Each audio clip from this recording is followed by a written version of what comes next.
New board, new fate. The Ministry of Finance today announced a new board of directors for beleaguered 1MDB after the previous board was dissolved following a parliamentary inquiry. Chairing the three-man board is Tan Sri Dr. Muhammad Irwan Serigar Abdullah, Secretary General of Treasury for the Finance Ministry. Other members include Senior Private Secretary to the Chief Secretary of Government, Nur Azman Ayub, and Kamal Muhammad Ali, Chief Operating Officer of Procast Sdn Bhd, an advisory and project management firm owned by the Finance Ministry. Arul Kanda is staying on as 1MDB's president.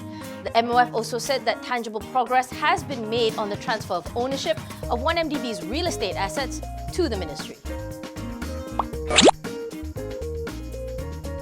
Malaysian Resources Corp Berhad, or MRCB, saw a 98% drop in earnings for its first quarter of FY16, but it's not as bad as it seems. In the previous year, MRCB had recorded a one-off gain of 220.5 million ringgit for the quarter from the disposal of Platinum Central plus others, which skewed its earnings.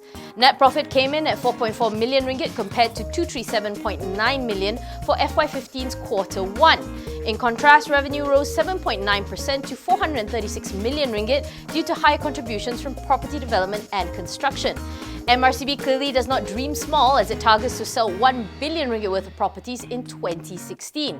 It is keeping itself busy by launching properties collectively worth at 2.2 billion ringgit, which include Kiss the Sky condos at Central Suites and down-to-earth Prima houses in Kajang.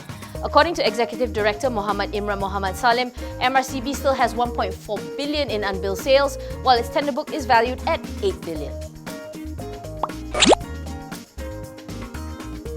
AirAsia X Berhad believes it is poised to stay profitable this year after staying in the black for 2 consecutive quarters. This is despite expecting a difficult second quarter, normally its most challenging. This is due to the fact that Q2 is a slow travel period, with fasting month expecting to make things tougher. But Kamarudin says that so far the forward booking numbers are looking positive, which bodes well for the year. The long-haul budget carrier has drawn a very tough budget to ensure it meets its financial targets in the 3 months to June. Once the second quarter is over, the remaining 2 quarters should be easier. AAX says its biggest challenge for this year is fuel costs and forex. The carrier has hedged 100% of its fuel for FY16 and 30% for FY17.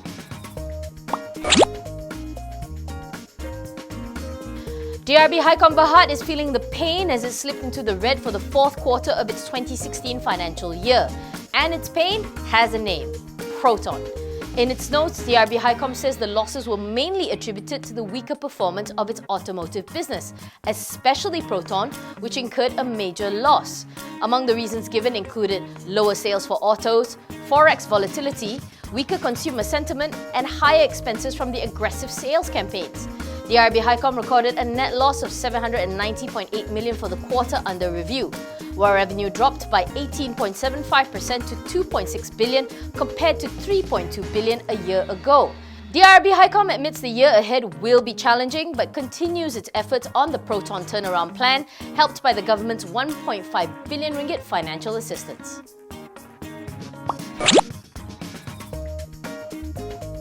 An MCA minister reportedly said that the motion to fast-track a bill to amend the Sharia courts was tabled in Parliament despite the Cabinet's opposition to the bill in a previous informal discussion. According to online news, Datuk Sri Ong Kah Chuan said that Deputy Prime Minister Datuk Sri Dr. Zahid Hamidi had raised the issue during a Cabinet meeting earlier this month, and it was rejected by all those present. So the ministers felt completely blindsided when Minister in the Prime Minister's Department, Datuk Sri Azlina Othman Said, tabled it in Dewan Rakyat. Ong reportedly went on to say that Azlina had broken protocol as the bill was not endorsed by Cabinet or even by the BN Supreme Council. The private member's bill was initially put forward by past President Datuk Sri Abdul Hadi Awang, who ironically requested for it to be deferred to October when Parliament convenes again.